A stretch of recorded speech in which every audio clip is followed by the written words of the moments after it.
көзіміздің жауын алатын, әсіресе бағасы жағынан адамды арбап алатын түрлі пластик ыдыстардың зиян екенін біле тұра, білмейтіндей кейіп танытып қолданып жүре беретініміз жасырын емес.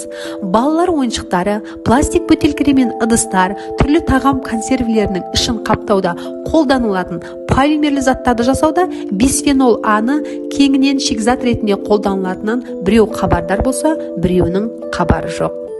7 және 3 номермен белгіленген пластик ыдыстардың материалдарын әзірлеуде дәл осы бисфенол А-ны шикізат ретінде қолданылады. Енді зияндығы қаншалықты бисфенол А-ның? Семіздік ауруын алып келеді, түрлі қатерлі ісіктерге, қан диабеті, жүрек аурулары, мидың дұрыс жұмыс жасамауына, беделдіктің артуына әсер етеді екен. Мұқият болайық және сақ болайық.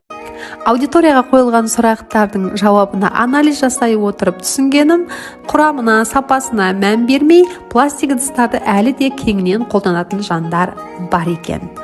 Әсіресе витаминдер мен минералдардың ыдысына мұқият болған дұрыс. Егер ішіндегі өнім сұйық болатын болса, мүмкіндігінше шыны ыдыстағы түрін алған жақсы. Ал енді мен сіздерге жалпы макарон, жарма өнімдерін өте қолайлы, ақша шығындамай, қалай сақтауға, қайда салуға болатынын көрсетейін. Білетінде шығарыстар, жалпы мен өзім осылай банкаларға салып қойып қоямын әрқайсысын. Қандай да бір пластик ыдыстарда сақтамаймын. Ал егер пластик ыдыстың сапалысын алам десеңіз, бисфенол А жоқтығын дәлелдейтін белгісі барын алыңыз.